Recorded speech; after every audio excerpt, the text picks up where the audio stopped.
Good morning. Software engineering software ടെസ്റ്റിങ്ങിൻ്റെ കണ്ടിന്യൂഷനാണ്. അപ്പോൾ നമ്മൾ ഇന്ന് ഡിസ്കസ് ചെയ്യുന്നത് test cases and test suite എന്ന് പറഞ്ഞ ടോപ്പിക്കാണ്. Test and test cases terms are used interchangeably. അതായത് ടെസ്റ്റ് ആയാലും ടെസ്റ്റ് കേസ് എന്ന് പറഞ്ഞു കഴിഞ്ഞാലും നമുക്ക് അങ്ങോട്ടും ഇങ്ങോട്ടും മാറ്റി മാറ്റി യൂസ് ചെയ്യാൻ വേണ്ടി പറ്റുന്ന കേസാണ്. കാരണം രണ്ടും ചെയ്യുന്നത് എന്താ വെച്ചാൽ ടെസ്റ്റിംഗ് എന്ന് പറയുന്ന കാര്യം തന്നെയാണ് ചെയ്യുന്നത്. അപ്പോൾ in practice both are same and are treated as synonyms. Test case describes an input description and an expected output description. ഇപ്പോൾ ടെസ്റ്റ് കേസിൻ്റെ അകത്ത് എന്താ ഉണ്ടാകുന്നത് വെച്ച് കഴിഞ്ഞാൽ നമ്മളിപ്പോൾ ഒരു പ്രോഗ്രാം അല്ലെങ്കിൽ സോഫ്റ്റ്വെയർ എഴുതി കഴിഞ്ഞാൽ സോഫ്റ്റ്വെയറിൻ്റെ ഇപ്പോൾ നമുക്ക് ഓരോ പേജസ് ഉണ്ടാവും, നമ്മൾ ഡെവലപ്പ് ചെയ്യുന്ന അല്ലെങ്കിൽ ഓരോ ഫങ്ഷൻസ് ഉണ്ടാവും. അപ്പോൾ ഓരോ ഫങ്ഷൻസിനും നിങ്ങൾക്ക് അറിയാം, ആദ്യം തന്നെ നിങ്ങൾക്ക് ഇന്ന ഔട്ട്പുട്ടാണ് ഇന്ന ഫങ്ഷൻസിൻ്റെ അകത്ത് നിന്ന് കിട്ടേണ്ടത്. ഇപ്പോൾ നിങ്ങൾക്കൊരു പിന്നെ ഓട്ടോമാറ്റിക് പൈലറ്റ് സിസ്റ്റത്തിൻ്റെ അത് വെതർ ചേഞ്ച് ഉണ്ടാകുമ്പം ഇന്ന് അഡ്ജസ്റ്റ്മെൻറ്റ് ചെയ്യണം, അല്ലെങ്കിൽ വേറെ എന്തെങ്കിലും ചേഞ്ചസ് ഉണ്ടാകുമ്പോൾ ലാൻഡിങ്ങിന് എന്തെങ്കിലും പ്രോബ്ലം ഉണ്ടാകുമ്പം ഇന്ന് അഡ്ജസ്റ്റ്മെൻറ്റ് ചേഞ്ച് ചെയ്യണം, നോർമൽ കണ്ടീഷൻസിൽ ഇന്നത്തെ കാര്യങ്ങളൊക്കെയാണ് ചെയ്യേണ്ടതെന്നൊക്കെ സെറ്റ് ചെയ്ത് വെച്ചിട്ടുണ്ടാവും. അപ്പോൾ ഔട്ട്പുട്ട് എന്ന് പറയുന്നത് എന്തൊക്കെയാണെന്ന് നിങ്ങൾക്ക് നേരത്തെ തന്നെ അറിയുന്നുണ്ടാവും. അപ്പോൾ നമ്മൾ ചെയ്യേണ്ടത് എന്താണെന്ന് വെച്ചാൽ നമ്മൾ പ്രസൻറ്റ് ഉള്ള കണ്ടീഷൻസ് വെച്ചിട്ട് സം വാല്യൂസ് ഇൻപുട്ട് ചെയ്ത് കൊടുക്കുക. അപ്പോൾ സം വാല്യൂസ് ഇൻപുട്ട് കൊടുക്കുമ്പോൾ നമ്മൾ എക്സ്പെക്റ്റ് ചെയ്യുന്ന ഔട്ട്പുട്ട് തന്നെയാണോ കിട്ടുന്നത് എന്ന് ടെസ്റ്റ് ചെയ്യുക. അപ്പോൾ എക്സ്പെക്റ്റഡ് ഔട്ട്പുട്ട് ആണ് കിട്ടുന്നതെങ്കിൽ നമ്മുടെ സിസ്റ്റത്തിന് ഫെയിലർ ഒന്നുമില്ല, കറക്റ്റ് ആയിട്ടാണ് എക്സിക്യൂട്ട് ചെയ്യുന്നത്. ഇനി ഇൻ കേസ് എന്തെങ്കിലും ഫെയിലർ വരുവാണെങ്കിൽ നമ്മുടെ സിസ്റ്റത്തിൽ എന്തോ നമ്മൾ കൊടുക്കുന്ന ഇൻപുട്ട് കറക്റ്റായ കാൽക്കുലേഷൻസ് അല്ല ചെയ്യുന്നതെന്ന് ഡിസൈഡ് ചെയ്യാൻ വേണ്ടി പറ്റും. അപ്പോൾ ഇതാണ് ഒരു ടെസ്റ്റ് കേസ് എന്ന് പറഞ്ഞാൽ ടേബിൾ കാണുന്നതാണ് ഒരു ടെസ്റ്റ് കേസ്. നമ്മൾ ഓരോ സിറ്റുവേഷൻസിലും ഇതുപോലത്തെ ടെസ്റ്റ് കേസസ് ജനറേറ്റ് ചെയ്ത് വെക്കും നമ്മൾ ആവശ്യത്തിന് വേണ്ടിയിട്ട്. അപ്പോൾ ടെസ്റ്റ് കേസിന് എപ്പോഴും ടെസ്റ്റ് കേസ് ഐ ഡി എന്ന് പറഞ്ഞിട്ടൊരു ഐഡൻറ്റിഫിക്കേഷൻ ഉണ്ടാവും, ഏതിൻ്റെ ടെസ്റ്റ് കേസാണ് ഇതെന്ന് ഐഡൻറ്റിഫൈ ചെയ്യാൻ വേണ്ടിയിട്ട്. അപ്പോൾ ടെസ്റ്റ് കേസിൻ്റെ ഐ ഡീൻ്റെ അകത്ത് ഏതിൻ്റെ ടെസ്റ്റ് കേസാണ്, ഇപ്പോൾ നമുക്കിപ്പോൾ ലോഗിൻ ഫോമിൻ്റെ ടെസ്റ്റ് കേസാണിത്. അപ്പോൾ ലോഗിൻ ഫോമിൻ്റെ ടെസ്റ്റ് കേസാണ്, ആരാണ് ഈ ടെസ്റ്റ് കേസ് ഡെവലപ്പ് ചെയ്തത്, ഏത് ഡേറ്റ് ആണ്, അങ്ങനത്തെ കുറേ identification details test case I ഡീൻ്റെ അകത്ത് കൊടുത്തിട്ടുണ്ടാവും. പിന്നെ സെക്ഷൻ 1 സെക്ഷൻ 2 എന്ന് പറഞ്ഞിട്ട് രണ്ട് സെക്ഷനായിട്ടാണ് ഉള്ളത്. സെക്ഷൻ 1 എന്ന് പറയുന്നത് ബിഫോർ എക്സിക്യൂഷൻ, അതായത് നമ്മൾ ഇൻപുട്ട് കൊടുക്കുന്ന സെക്ഷനാണ് ബിഫോർ എക്സിക്യൂഷൻ എന്ന് പറയുന്നത്. ആഫ്റ്റർ എക്സിക്യൂഷൻ എന്ന് പറഞ്ഞു കഴിഞ്ഞാൽ ഔട്ട്പുട്ട് സെക്ഷനെയാണ് സെക്ഷൻ 2 ആഫ്റ്റർ എക്സിക്യൂഷൻ എന്ന് പറഞ്ഞിട്ട് കൊടുക്കുന്നത്. ഇപ്പോൾ പേർപ്പസ് എന്ന് പറയുന്നത് ഇപ്പോൾ ലോഗിൻ ഫോമിൻ്റെ ആണെങ്കിൽ ലോഗിൻ ഫോം അല്ലെങ്കിൽ login form identification, login form testing അങ്ങനെ എന്തെങ്കിലും കൊടുക്കാം നമുക്ക് പേർപ്പസ് എന്ന് പറയുന്നത്. പ്രീ കണ്ടീഷൻ എന്ന് പറയുന്നത് നിങ്ങൾ ടെസ്റ്റിംഗ് സ്റ്റാർട്ട് ചെയ്യുന്നതിന് മുമ്പേ some sort of conditions satisfy ചെയ്യണമെന്ന് സെറ്റ് ചെയ്ത് വെച്ചിട്ടുണ്ടാവും. അങ്ങനെ എന്തെങ്കിലും കണ്ടീഷൻസ് ഉണ്ടെങ്കിൽ ഈ പ്രീ കണ്ടീഷൻസ് ആയിട്ടാണ് കൊടുക്കുക. അപ്പോൾ പ്രീ കണ്ടീഷൻസ് എന്ന് പറയുന്നത് ഒരു ഇൻപുട്ടാണ്. അതുപോലെ നമ്മൾ നോർമൽ ഇൻപുട്ടാണ്.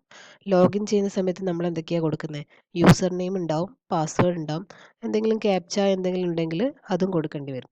അപ്പോൾ അങ്ങനെ 3 കാര്യങ്ങളാണ് നമ്മൾ സാധാരണ ലോഗിൻ ചെയ്യുന്ന സമയത്ത് കൊടുക്കേണ്ടത്. അപ്പോൾ ഇൻപുട്ടിൻ്റെ അകത്ത് നമ്മൾ കൊടുക്കുന്ന വാല്യൂസ് എന്ന് പറയുന്നത് ഇതൊക്കെയായിരിക്കും. ദെൻ എക്സ്പെക്റ്റഡ് ഔട്ട്പുട്ട് എന്ന് പറയുന്നത് ഒരു ഔട്ട്പുട്ട് വാല്യൂ ആണ്. അപ്പോൾ ഔട്ട്പുട്ട് വാല്യൂ രണ്ട് ഔട്ട്പുട്ട് വാല്യൂ ഉണ്ടാവും, എക്സ്പെക്റ്റഡ് ഔട്ട്പുട്ട് അതുപോലെ തന്നെ പോസ്റ്റ് കണ്ടീഷൻ. അപ്പോൾ എക്സ്പെക്റ്റഡ് ഔട്ട്പുട്ട് എന്ന് പറയുന്നത്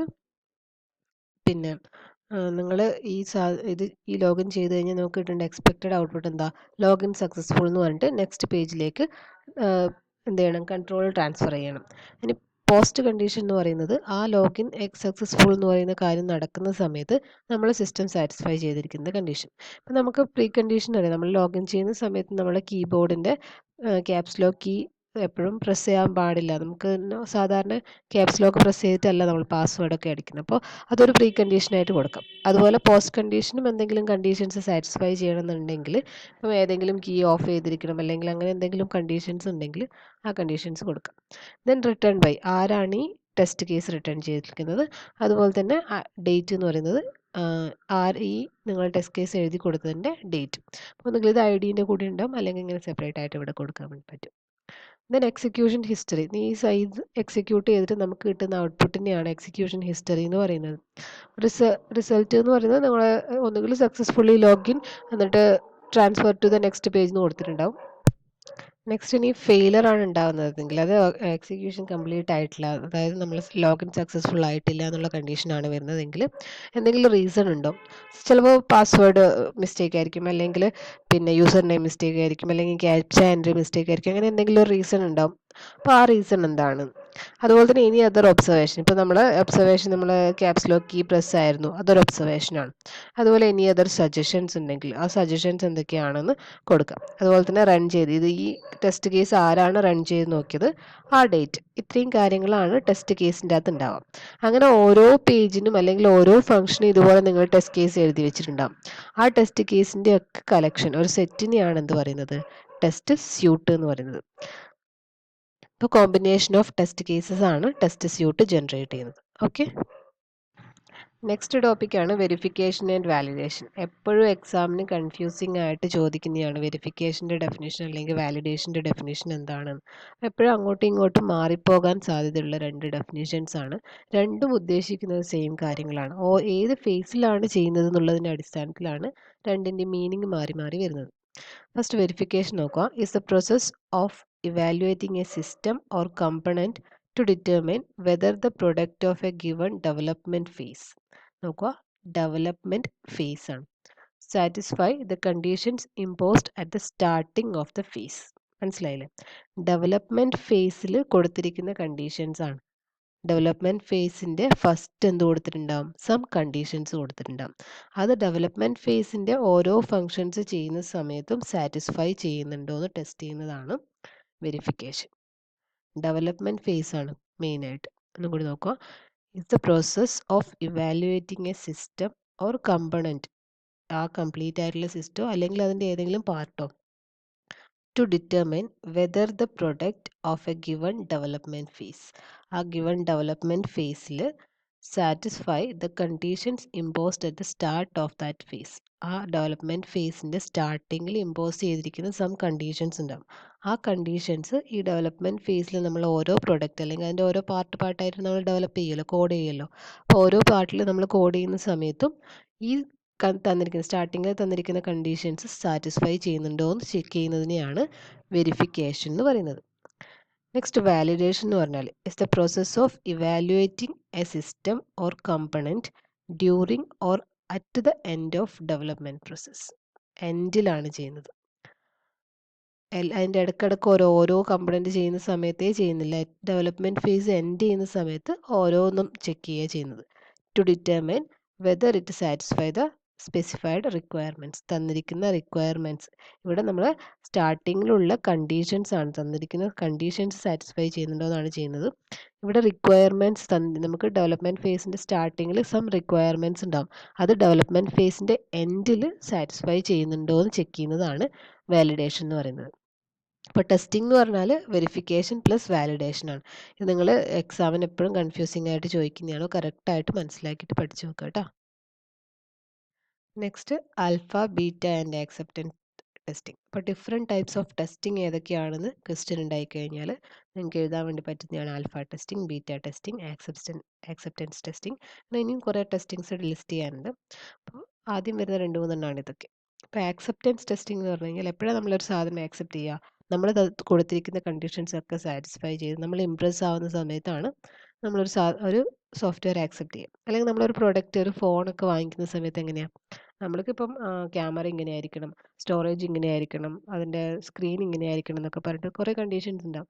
ആ കണ്ടീഷൻസ് ഒക്കെ സാറ്റിസ്ഫൈ ചെയ്യുന്ന ഒരു ഫോൺ കിട്ടുമ്പോഴാണ് നമ്മൾ ഫോൺ വാങ്ങിക്കാമെന്ന് ഡിസൈഡ് ചെയ്യുന്നത്. അപ്പോൾ അതുപോലെ തന്നെയാണ് സോഫ്റ്റ്വെയറിൻ്റെ കേസ്. നമ്മൾ കുറേ റിക്വയർമെൻറ്റ്സ് കൊടുത്തിട്ടുണ്ടാവും. ആ റിക്വയർമെൻറ്റ്സ് ഒക്കെ പെർഫെക്റ്റ് ആയിട്ട് സാറ്റിസ്ഫൈ ചെയ്ത് വരുമ്പോഴാണ് നമ്മൾ ആ സോഫ്റ്റ്വെയർ നമ്മൾ വാങ്ങിക്കാമെന്ന് പറയുന്നത്. ഇല്ലെങ്കിൽ നമ്മൾ എന്ത് ചെയ്യും, ഈ സോഫ്റ്റ്വെയർ വേണ്ട, നമ്മുടെ കണ്ടീഷൻസ് സാറ്റിസ്ഫൈ ചെയ്യുന്നില്ല എന്നിട്ട് റിജക്റ്റ് ചെയ്യും. അപ്പോൾ ആക്സെപ്റ്റൻസ് ടെസ്റ്റിംഗ് എന്ന് പറയുന്നത് ആക്സെപ്റ്റ് ചെയ്യണോ റിജക്റ്റ് ചെയ്യണോ എന്ന് തീരുമാനിക്കുന്ന ഒരു ടെസ്റ്റിംഗ് ആണ്. In term, acceptance testing is used when a software is developed for a specific customer. A series of tests are conducted to enable the customer to validate all requirements. അപ്പോൾ ഒരു specific കസ്റ്റമറിന് വേണ്ടി develop ചെയ്യുന്ന സമയത്താണ് എന്ത് ചെയ്യുന്നത്, ഇത് acceptance testing എന്ന് പറഞ്ഞ സാധനം ചെയ്യുന്നത്. അതിപ്പോൾ നമ്മളൊരു കമ്പനിക്ക് വേണ്ടിയിട്ടൊക്കെ ആണെങ്കിൽ കമ്പനിക്കൊന്നും ചെയ്യുന്ന സമയത്ത് ഈ ആക്സെപ്റ്റൻസ് ടെസ്റ്റിങ്ങിന് അധികം റെലവൻസ് ഇല്ല. കാരണം ഓരോരാളെയാണല്ലോ കാണിച്ചു കൊടുക്കുന്നത്. ഇപ്പോൾ ചിലയാൾക്ക് സാറ്റിസ്ഫൈഡ് ആയിരിക്കും, ചിലയാൾക്ക് അത് സാറ്റിസ്ഫൈഡ് ആയിരിക്കില്ല. അപ്പോൾ അങ്ങനെയുള്ള കേസിൽ ഒരു ആക്സെപ്റ്റൻസ് ടെസ്റ്റിങ്ങിന് ഇവിടെ ഒരു വാലിഡിറ്റി ഇല്ല. ബട്ട് സ്പെസിഫിക് കസ്റ്റമറിന് വേണ്ടിയിട്ടാണെങ്കിൽ എന്ത് ചെയ്യാം, ആ കസ്റ്റമറിന് ഞാൻ ഉദ്ദേശിച്ച പോലെയല്ല ഇതെന്ന് പറഞ്ഞിട്ട് റിജക്റ്റ് ചെയ്യാൻ വേണ്ടിയിട്ട് പറ്റും. ദെൻ ഒരു സീരീസ് ഓഫ് ടെസ്റ്റ് ഓരോ കാര്യങ്ങളും ടെസ്റ്റ് ചെയ്യും. തന്നിരിക്കുന്ന റിക്വയർമെൻറ്റ്സ് വെച്ചിട്ട് സീരീസ് ഓഫ് ടെസ്റ്റ് ചെയ്തിട്ടാണ് എന്ത് ചെയ്യുന്നത്, ആക്സെപ്റ്റിംഗ് ആണോ എന്ന് സ്പെസിഫൈ ചെയ്യുന്നത്. These tests are conducted by the end user, customer, and may range from ad hoc test to well-planned systematic series of tests. അപ്പോൾ ഈ ഇതെന്ന് പറയുന്നത് യൂസർ കസ്റ്റമർ തമ്മിലാണ് നടക്കുന്നത്. ഈ ആക്സെപ്റ്റൻസ് ടെസ്റ്റിംഗ് എന്ന് പറയുന്നത്. അപ്പോൾ യൂസർ എന്ത് ചെയ്യും, കസ്റ്റമറിൻ്റെ അടുത്ത് വാങ്ങിക്കാൻ വേണ്ടിയിട്ട് അല്ലെങ്കിൽ യൂസർ ഓർ കസ്റ്റമർ, നമ്മൾ വാങ്ങിക്കുന്ന ആളാണ് യൂസർ ആയാലും കസ്റ്റമറും. അപ്പോൾ നമ്മൾ എന്ത് ചെയ്യും, ഈ ഡെവലപ്പറിൻ്റെ തന്നിരിക്കുന്ന സാധനം ഉണ്ടാവും, നമ്മളെ പ്രൊഡക്റ്റ് ഉണ്ടാവും.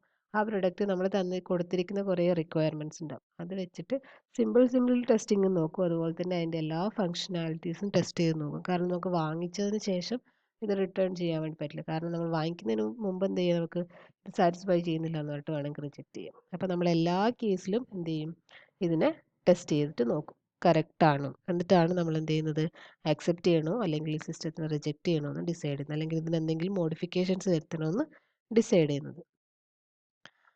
The terms alpha and beta testing are used when the software is developed as a product of anonymous customers.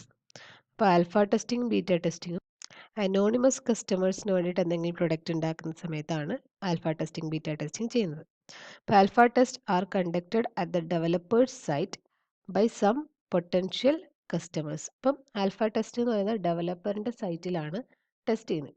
നമ്മളൊരു ടി വി വാങ്ങിക്കാൻ വേണ്ടിയിട്ട് ഷോപ്പിൽ പോകുന്നു വിചാരിക്കും. അപ്പോൾ ടി വി വാങ്ങിക്കാൻ വേണ്ടി ഷോപ്പിൽ പോയി കഴിഞ്ഞാൽ അവിടെ ഇപ്പോൾ നിങ്ങൾക്ക് കുറേ കമ്പനീസിൻ്റെ ടി വിസ് ഉണ്ടാവും. അപ്പോൾ ഓരോ ടി വിനെ പറ്റിയിട്ടും ഡിസ്ക്രൈബ് ചെയ്താൽ വേണ്ടിയിട്ട് ഒരാളുണ്ട്. അവിടെ ഡെവലപ്പർ അല്ല, ബട്ട് അവർക്ക് എന്തുണ്ടാവും, ആ ടി വിൻ്റെ സ്പെസിഫിക്കേഷൻസിനെ പറ്റിയിട്ടൊക്കെ ഒരു അറിവുണ്ടാവും. അപ്പോൾ നമ്മളത് എവിടെ നിന്നാണ് ടെസ്റ്റ് ചെയ്യുന്നത്, ആ ഷോപ്പിൽ നിന്നാണ് ടെസ്റ്റ് ചെയ്യുന്നത്. അപ്പോൾ ഷോപ്പിൽ നിന്ന് ടെസ്റ്റ് ചെയ്യുമ്പോൾ അവരെ സ്പേസ് ആണത്.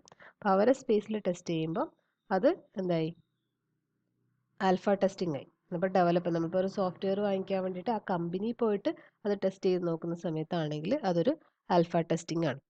These test are conducted in a controlled environment. അതായത് ഇതെന്ന് പറയുന്നത് അവരുടെ സൈറ്റ് എന്ന് പറയുന്നത് ഒരു കൺട്രോൾഡ് എൻവിയോൺമെൻ്റ് ആയിരിക്കും. അവർക്ക് ഫേവറബിൾ ആയിട്ടുള്ള കുറേ കണ്ടീഷൻസ് അവിടെ ഉണ്ടാവും.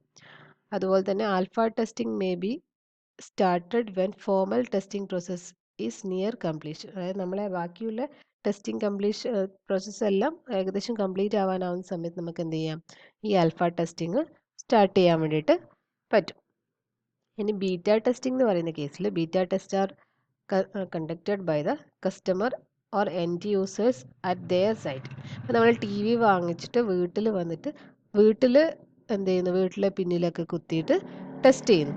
അതാണെന്ത്, ബീറ്റ ടെസ്റ്റിംഗ് എന്ന് പറഞ്ഞാൽ നമ്മുടെ സൈറ്റിൽ വെച്ച് ടെസ്റ്റ് ചെയ്യും. ഇപ്പോൾ നമ്മളൊരു സോഫ്റ്റ്വെയർ ആണെങ്കിൽ സോഫ്റ്റ്വെയർ വാങ്ങിച്ചിട്ട് നമ്മളെ സിസ്റ്റത്തിൽ ഇൻസ്റ്റാൾ ചെയ്തിട്ട് ടെസ്റ്റ് ചെയ്ത് നോക്കുന്നു. അതാണ് ബീറ്റ ടെസ്റ്റിംഗ് എന്ന് പറയുന്നത്. നേരത്തെ ആണെങ്കിൽ അവരെ സൈറ്റിൽ അവരെ സിസ്റ്റത്തിലൊക്കെയാണ് ടെസ്റ്റ് ചെയ്ത് നോക്കുന്നത്. ഇപ്പോൾ നമ്മൾ കൊണ്ടുവന്നിട്ട് നമ്മളെ സൈറ്റിൽ നമ്മുടെ സിസ്റ്റത്തിലൊക്കെ ടെസ്റ്റ് ചെയ്യുന്ന സമയത്താണ് ബീറ്റ ടെസ്റ്റിംഗ് ആവുന്നത്. Developer is not present here. ഇവിടെ നമുക്ക് നമ്മളെ ഹെൽപ്പ് ചെയ്യാൻ വേണ്ടിയിട്ട് വേറെ ആരും ഉണ്ടാകും, നമ്മൾ സ്വന്തമായിട്ട് തന്നെ ടെസ്റ്റ് ചെയ്ത് നോക്കുന്നതാണ്. Beta testing is conducted in a real environment that cannot be controlled by developer. അപ്പോൾ ബീറ്റ ടെസ്റ്റിംഗ് എന്ന് പറയുന്നത് റിയൽ എൻവിയോൺമെൻറ്റ്, അതായത് ഒറിജിനലി നമ്മുടെ സിസ്റ്റം വർക്ക് ചെയ്യേണ്ട എൻവിയോൺമെൻ്റ് ആണ് ബീറ്റ ടെസ്റ്റിംഗ് നടക്കുന്നത്. നമ്മളിപ്പോൾ നമ്മുടെ സിസ്റ്റത്തിലാണ് ആ സോഫ്റ്റ്വെയർ വർക്ക് ചെയ്യണമെങ്കിൽ നമ്മളെ സിസ്റ്റത്തിൽ വെച്ചിട്ടാണ് അത് ടെസ്റ്റിംഗ് നടക്കുന്നത്. അതുപോലെ തന്നെ നമ്മുടെ ടി വി ഒക്കെ വാങ്ങിച്ചുകൊണ്ട് വന്നു കഴിഞ്ഞാൽ നമ്മുടെ വീട്ടിലാണ് അത് വർക്ക് ചെയ്യുന്നത്. അപ്പം നമ്മളെ വീട്ടിലെ പവർ, നമ്മളെ വീട്ടിലെ കണ്ടീഷൻസ് അതൊക്കെ വെച്ചിട്ടാണ് ആ ടി വി വർക്ക് ചെയ്യുന്നത്. അപ്പോൾ അവിടെയാണ് നമ്മൾ ഷോപ്പിലാണെങ്കിൽ അവിടെ കംപ്ലീറ്റ് പ്ലാൻഡ് ആയിട്ടുള്ള ഒരു റെഗുലേറ്റഡ് ആയിട്ടുള്ള പവർ സപ്ലൈ ഉണ്ട്. അപ്പോൾ ഡിസ്പ്ലേ എപ്പോഴും ഒരുപോലെ ആയിരിക്കും ഉണ്ടാവുക. നമ്മുടെ വീട്ടിലൊക്കെ ആകുമ്പോൾ ചിലപ്പോൾ പവറിൻ്റെ ചേഞ്ചസ് വരാം, അപ്പോൾ ഡിസ്പ്ലേക്ക് ചേഞ്ചസ് ഒക്കെ വരാം.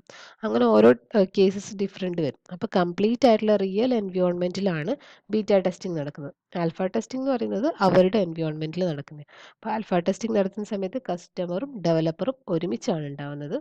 ബീറ്റ ടെസ്റ്റിംഗ് നടത്തുന്ന സമയത്ത് കസ്റ്റമർ അല്ലെങ്കിൽ യൂസർ എന്ന് പറയുന്നത് ഒറ്റയ്ക്ക് അവരുടെ സ്വന്തം സൈറ്റിൽ വെച്ചിട്ട്, അവരുടെ സ്വന്തം സൈറ്റ് എന്ന് വെച്ചാൽ ഇപ്പോൾ വീടാവാം, അല്ലെങ്കിൽ അവരുടെ ഓഫീസ് ആവാം, അങ്ങനെ എവിടെയെങ്കിലും വെച്ചിട്ട് ടെസ്റ്റ് ചെയ്യുന്നതിനെയാണ് ബീറ്റ ടെസ്റ്റിംഗ് എന്ന് പറയുന്നത്.